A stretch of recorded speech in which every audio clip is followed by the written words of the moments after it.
action? Okay. You ready? I'm ready. Okay. Justice, I'll let you take this one. I'll let you take this one, Kenny. This is the one I thought you would take right away. Okay. Well, our music, it crosses all boundaries and genres. So we're not afraid to dabble. We're not afraid to adventure out and try different things and then add our element to it. So we're gonna dabble in things like Latin music and rock music and hip hop music, and you name it, we're gonna touch it. We're not afraid to adventure out and just bleed and blend everything together. I mean, that sounds pretty good, right? Yeah, that was good. That was good. Okay. I think it's just a matter of it's art. It's Yes. art, and fortunately, where we are now with art, it isn't being boxed as much.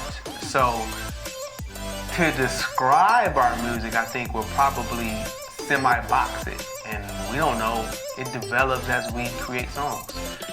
So as is it evolution? Okay, there we go. That's the box for our music. Evolution. Evolution. Yep. So it could be this sound today, and it could be a completely different sound tomorrow, based on what Kenny's feeling that day and what I'm feeling that day. And when we combine it, which seems like things that maybe shouldn't work, but once it comes together, you know what I'm saying, it makes it well. Like a peanut butter and jelly. Who came up with peanut butter and jelly? I don't know who came up with peanut butter and jelly, but whoever came up with peanut butter and jelly, that man or woman deserves a reward. So this is what we got going on. I'm gonna let you just start with this one. Man, you know what? It's music in general, but some of my influences. Lately, I've been listening to Hall & Oates, right? So my influence can range from Notorious Big to some of the newer rappers, such as The Baby, to some of the older rappers that's been around during my era, such as a Nas, but I can go back as far as a KRS-One, but then I can go back to a Hall & Oates, a Earth, Wind & Fire, a Temptations, a Gladys Knight, a Whitney Houston, a Tina Marie, Rick James. I've been around music long enough to be able to draw from all aspects of music. Fuck, I just seen Elton John acting the other day, and it made me think of fucking Afternoon Delight, so, or whatever it was called, but that was the hook. So my music, I grab from anything. I've heard enough from different genres to be able to fuse it together and Make something of it. Eat the meat and spit out the bones. Yeah, absolutely. Yeah. God. Yeah, just like Justice said. I mean, just about every decade too. I mean, I could go back as far as listening to Beethoven or Mozart. I'm not huge on everything classical, but there are some things that you hear and you recognize and you think, oh wow, I know that song. Because some things transcend decades, transcend time in terms of where music is concerned. And when you look at artists of that day, they were the same artists that looked at music and viewed music in the same way, and that's what we're trying to do. It's like I can, as far as modern day, I mean, Bring Me the Horizon is a big band, a current band that I listen to now, but then I can listen to grunge, and I can listen to Tupac, I can listen to Biggie and Snoop, and I love all that stuff. Into things like the Sugar Hill Gang, and that started the whole rap movement, and then you look at other genres as well when you go into the Latin, and especially jazz. Some jazz bands like Jaco Pastorius, which was a bass player, Al Di Meola, which was a guitar player, and these were progressive jazz players that blended music. They could just 1 minute sound like they were doing a reggae beat and then switch it up, and all of a sudden they're doing something rock or something, just with a funk beat. I mean, it was just extraordinary, and that's what we're trying to create, is something extraordinary, I would think. Yeah, that's valid. Something like that. That was great, because Yeah, I mean, the thing I'm playing the most right now is Young Hearts, Run Free, Never Get Caught up like my man and me. You know what I mean? That's from the disco era, man. So right now I'm like in this whole disco vibe. I've probably been in that for like the last 2-3 weeks, going on a month, man. So yeah, I drop and whatever. So good answer, Kennedy. Passion, I guess, you know, it's like with anything else, I guess, you know, if somebody has a favorite food that they like to eat, maybe it's deeper than that. Maybe it's just because music is the soundtrack to your life. Facts. Yep, exactly. You can't tell me that you don't hear a song and you don't think of that, when you hear that song, you can't think of that particular moment like, oh, I remember when we were, you know, I was with what's her name, or I was at the club, or I was doing this, or I was doing that when that song came on, you know. And that's the one thing that's always driven me towards music, was the fact that it is literally the soundtrack to your life. Yeah, right? I agree. Yeah. But you know what? It's funny because when you say, well, like, pursue, and to pursue means like you're in a quest, or you're moving toward acquiring something. When I just think music, for me, music is just like an art.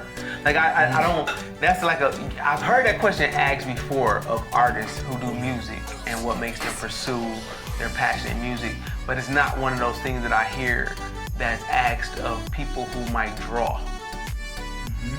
And because a person who draws because they draw. And that's what you do. And you paint because you paint. And that's the art. And the funny thing about music is that, especially when you start talking about the genre of music that I gravitate to more, which is hip hop. Even rock gets the privilege of not necessarily having a stigma. It's like an association with a timeline when you deal with music. When you're never gonna ask an 85-year-old pianist why they play the piano. Or why do they pursue playing the piano? Fucking play the piano because he fucking plays the piano. He don't know anything else. If you take the piano away from him, would he even be a person at that particular point? And that's the same way I feel about, you know, constructing lyrics and putting together the music. Like when me and Kenny do our thing, it's just what the fuck we do. It's like breathing. You know what I'm saying? So it's not like you only pursue things that you don't have in your possession. So I'm not in pursuit of. I don't pursue music. I am music. We do this. You know what I'm saying? So it's just one of those things. Like it has to be done, because if I didn't do it, what else would I do? I'll be able to breathe. Yeah, that's it. Yeah. Justice challenges me. It's like I feel like when I come up with something, he's like, I like it, but see if you can try to reach for this, or see if you can try to reach for that. And I love that about Justice. The fact that he challenges me to open my mind and be a little bit more creative, to think outside the box, you know, because a lot of times, you know, that's where sometimes an artist can get trapped. You know, it's like painting fruit baskets. It's like after a while you wanna do something different, you know. You want to be Picasso, but how do you do that unless you have somebody who comes along and says, give me something abstract. Don't put everything in such a perfect frame, you know. Be abstract, you know. Open your mind a little bit, you know. And Justice does that for me, and that's what I love, and that's why our music is what it is. So I think at the end of the day, I'll probably be more considered if you wanted to put somebody in a box, I'll probably be more considered as a poet, because a poet doesn't rely on a beat construct. They can just say their poetry. And so I didn't have beats, and so it was all about the words. It wasn't about the melody, it wasn't about the music, it wasn't about any of those type of things. And so Kenny, being that he actually plays the guitar and plays the bass and fucking plays basically everything you can think of playing, he still focuses on the lyrics. So a lot of times I can get what the song is about. If Kenny lays the foundation for the song, then I could kind of know where we're going with the direction of the song just based on the title, because he is a lyricist in a sense that if a person who does this hip hop thing and puts together bars would think of a lyricist, Kenny would be a lyricist in a genre of music that Kenny preferences. You know what I mean? Like, it's like if you listen to the words and listen to the shit he's saying, there's some substance in there. And so as soon as I can as soon as I get, that's why I like making songs with Kenny, because I know the songs for the most part are gonna be pretty much too shallow, too bubblegum-ish. It's gonna have some content in there. And if I can get into where he was at or what he was thinking about at the time he created the song or the time he wrote the lyrics, then shit's a home run, cause I'm gonna put the bars to it. And when Justice said poetic, that's exactly what Justice is. You know, I mean, it's his lyrics. I mean, when it just, I'm blown away. I mean, I'm totally blown away. He takes the music to a whole new level, and that's what I love about working this man. Outside of the fact that we've been friends for God knows how long, you know. It's just, as musicians, it's just like an added perk, because I mean, Justice is poetry in motion, literally poetry in motion, and he takes the music to a whole another level. And I feel honored to be working with not just my friend, but just a musician who's truly talented. Thank you, Kenny. Yeah, well, you know, you're welcome. Kenny cares.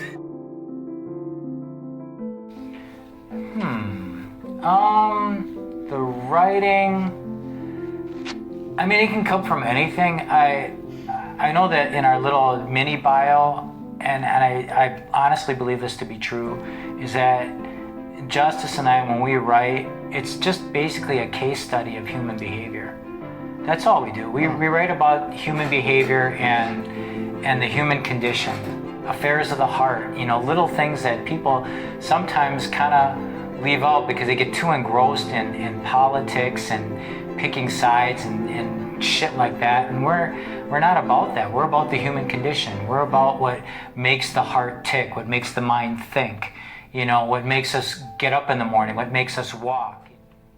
I think I would say more like, well, for me, right? Mm-hmm. It's your everyday life that we experience, right?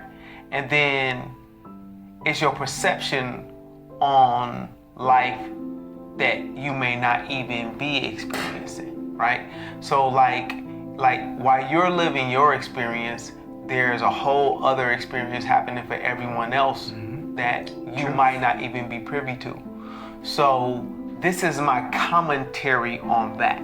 You know what I mean? It's kind of like when you know how when you know you watching a basketball game or something like that, and then you had the people on the sideline. They're not playing, they're not actively playing, but they're the commentators of the game, and they're telling you play by play what's happening in the game as though you can't see it yourself. But because you are paying attention, you might miss certain aspects that the commentators were able to pick up on that you didn't pay attention to because maybe you ran to the bathroom for a moment, or maybe you just weren't looking at it from that angle. And so I think sometimes the music comes from just a commentary on life, like we're experiencing the same life that everyone else is experiencing, but this is just our perspective on it. And then that's gonna be rooted in the experience that we already had personally in this life, you know, so. And then sometimes it comes from a couple shots of vodka. Oh, absolutely. Absolutely. Actually, absolute vodka. Get it? I see what you did there. Yeah, right there. I did the plug, but you know. I see what you did there. Thank you, everybody, for coming to our Q&A session. Of course, I'm Kenny James, and this is Justice Born Supreme Being, the Walking Dolphin. Ixnay. Yo. All right.